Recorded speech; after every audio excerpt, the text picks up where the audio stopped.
Good morning, dear hearts.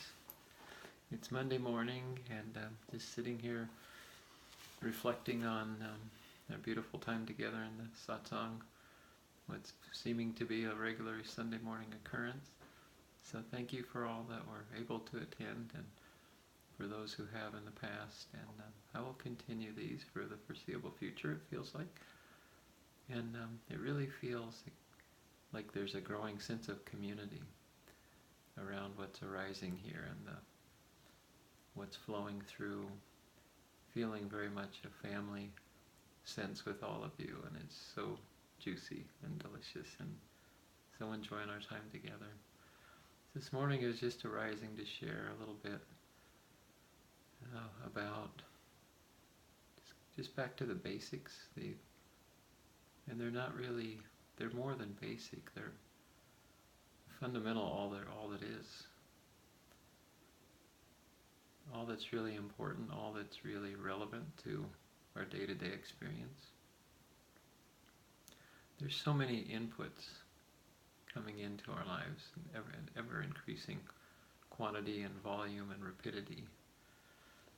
I was, for example, just skimming through some Instagram, catching up on some of the goings on of various people that are following me and that I'm following on that particular platform, as well as Facebook.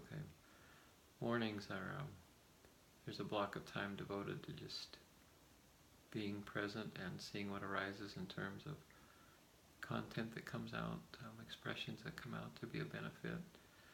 So I was just in that space this morning and just feeling what many of you might be feeling, like there's just so much coming at us all the time. And I've learned to avoid distractions and things that pull my attention away from this pure moment by moment presence, felt sense of well-being and peace. So it doesn't disturb my peace, but it's something that I wanted to connect with all of you, and as I've encouraged you in one-on-one times together, and also publicly in the satsang, is that there's a pull that seems to be universal with everyone that I talk to, no matter where they're at in their so-called spiritual development, their journey, life path, who are feeling this strong pull just to go within. And life takes care of itself if there is things to be manifest, things to do. When we really look at it, the experience always is that it somehow works out, it does itself. And that's my daily experience, is that there might be a sort of a checklist of things, well, this, and that needs to be addressed today, and somehow whatever actually needs to be always is. But coming back to the simplicity of just the sheer delight of existence, of being, the enoughness of that. And it's even more than enoughness, it's because enough implies sometimes like, well, I have just enough to get by. But the enoughness is a complete satiation. It makes irrelevant any arising of fresh desires.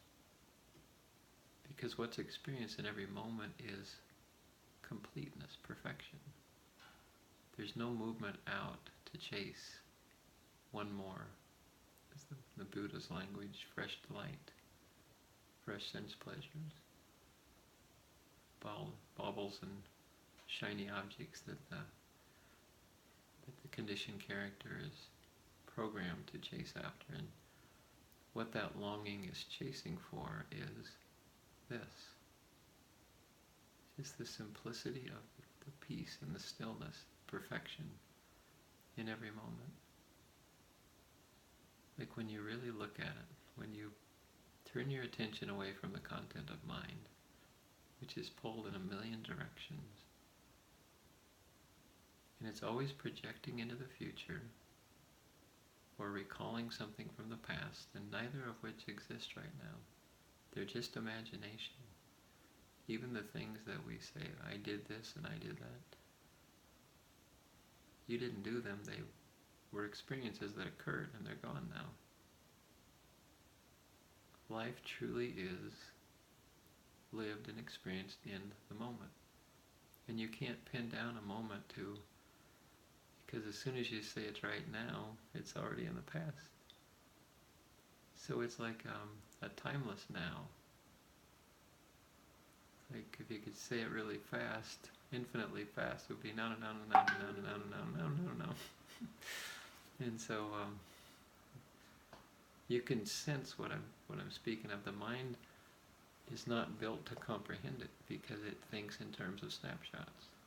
So the mind is really just taking conceptual snapshots and piecing them together in what appears to be a continuous movie of movement.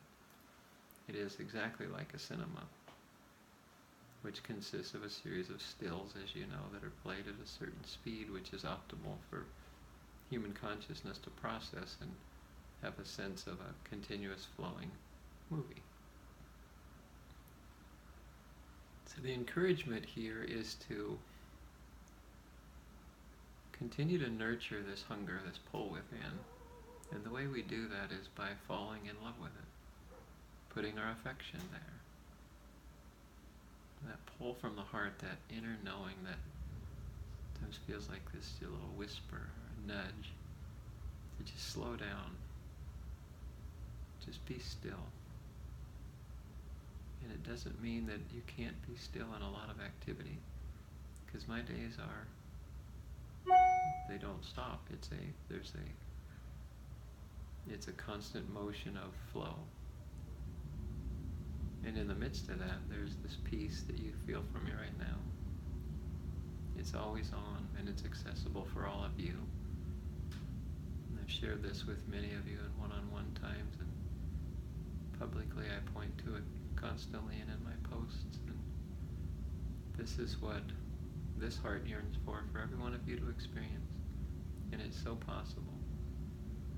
It's coming back to the basics of there is only the self, with a capital S. There's only one heart, one life, one I, one I am, like I shared yesterday. And that same I is peering, if you will, out of every set of eyeballs, sensing through all of what we call us. The appearance of individuated forms of all that is, in these exploration suits, I like to call them, these bodies that are here to experience our bit of infinity, our bit of infinite experiencing, reporting that back to what we are on the infinite level,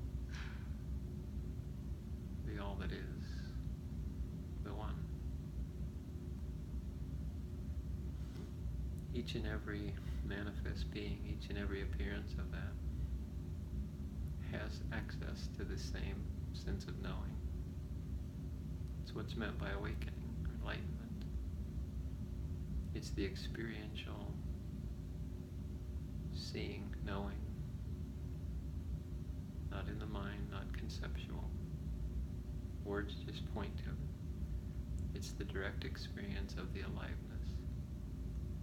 It is detectable and palpable. You are that. And we hear the words over and over and over again through various pointers. In it all, the mind tells a story that it makes sense. But it's beyond the senses. And it's experienceable for every one of you. And I'm here to help point you to that, to reflect back to your own inner knowing, your own inner connection as that. It's a privilege and an honor to be here to share this with you. You know where to find us. heartofannie.com. Annie Hart Facebook personal page and public page are both named Annie Hart.